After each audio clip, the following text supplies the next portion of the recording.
Welcome back to Ben's Book Club. Today we are diving into the book, The Daily Stoic, 366 Meditations on Wisdom, Perseverance, and the Art of Living. We're looking at a text that has absolutely fueled this massive modern revival in ancient philosophy, and for really good reason. Rather than treating philosophy as some kind of theoretical puzzle, this explainer treats it exactly as the authors intended. It's essentially a highly practical operating system for mental resilience against the sheer chaos of modern life. Think of it as a toolkit for living well when you're under immense pressure. There is a profound simplicity to that idea, that we have power over our minds, not outside events. But what's equally fascinating is exactly who was saying these things. The core sources drawn upon here are pretty remarkable. We're learning from Marcus Aurelius, a Roman emperor who was just writing these notes privately to himself. We've got Seneca, a highly influential statesman and advisor. And then there's Epictetus, a man who was actually born enslaved. Think about that for a second. These three individuals span the absolute entirety of the Roman social ladder. They lived radically different lives with completely different levels of outward power, and yet they arrived at the exact same undeniable conclusions about human freedom and the supreme power of the mind. What this book essentially offers is 366 days of mental software updates.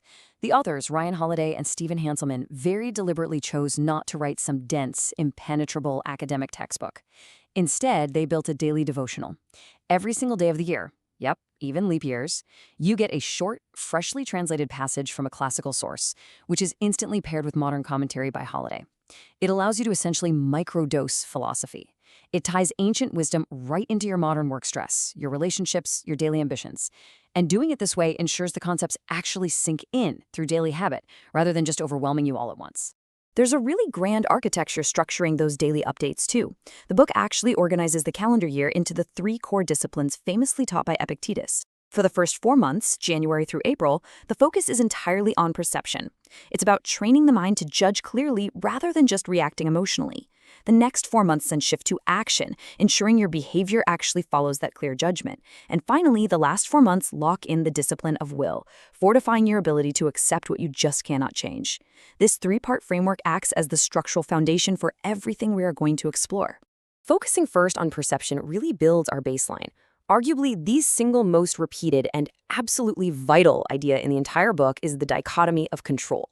It is the practice of dividing literally everything in your life into 2 distinct buckets. In the first bucket, we have what is strictly up to us. These are our thoughts, our choices, our beliefs, the effort we exert. In the second bucket is everything not up to us. That's the weather, the traffic, outcomes, the news cycle, and definitely other people's opinions. The crucial point here requires you to take a second and really evaluate your own mental energy. How much of your present anxiety is desperately tied to something living in that uncontrollable second bucket?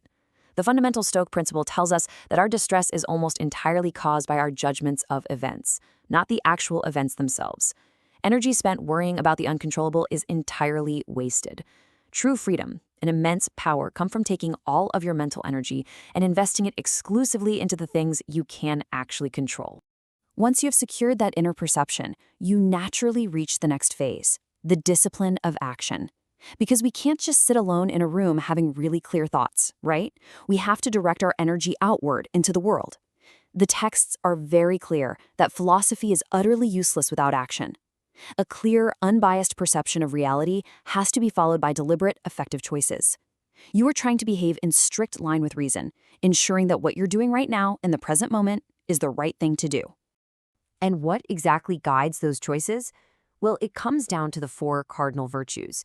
The Stoics considered these the absolute whole of the good life: wisdom, justice, courage, and temperance, which is self-control. It's really important to highlight justice here. There is a fairly common misconception today that Stoicism is this entirely selfish pursuit, just pure individualism focused on personal success. But the source material explicitly rejects that. Justice, duty, and dedicated service to your community are essential, core virtues. You are part of a larger whole, and your actions absolutely must reflect the common good. Of course, taking action practically guarantees that you are going to run into severe roadblocks. And this brings us to a highly effective mental framework. The obstacle is the way.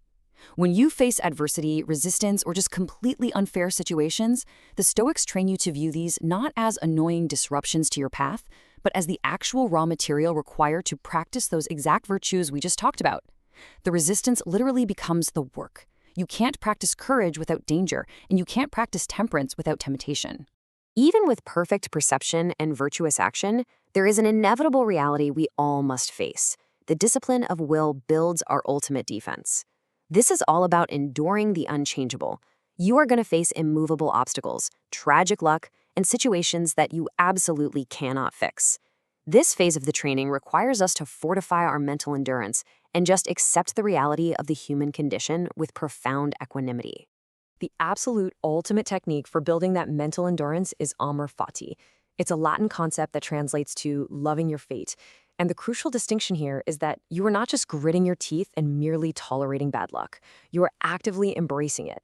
Imagine a scenario where a massive project at work completely fails, or you have to navigate a painfully difficult conversation. Amor fati trains you to look at that exact hardship and reframe it immediately as necessary training material for your own growth. You actually learn to love the lesson the hardship provides. As we round out the year in the book, we hit the second major mindset shift of the will discipline: memento mori, remembering your own mortality. Now, I know this might sound incredibly dark at first glance, but the authors stress that this is absolutely not a morbid obsession. Instead, it is a highly practical tool. Keeping the reality of your death in view is the ultimate antidote to procrastination. It injects a healthy, clarifying urgency into your daily decisions. It helps you instantly cut out trivial worries and stop wasting precious time on things that simply do not matter. Applying all of this theory requires exact, actionable habits, like setting up a Stoic morning routine. First, you read the short daily entry. Then, you intentionally identify what is in your control for the day ahead. You set one clear intention aligned with a virtue, like courage or wisdom. And finally, echoing Seneca, you conduct an evening review. It's a bit of mental bookkeeping where you objectively evaluate what worked, where you slipped up, and exactly what you need to adjust for tomorrow. It is a continuous daily loop of practice. Now, we definitely need to address some of the modern critiques surrounding this philosophy. A lot of pushback claims that the recent sort of Stoic bro wave simply encourages bearing your feelings and becoming totally detached. The texts we are exploring here clarify that true Stoicism is entirely misunderstood if it's viewed this way. It is absolutely not about emotional suppression. It is about emotional processing. The goal isn't to walk around having zero emotions like a robot.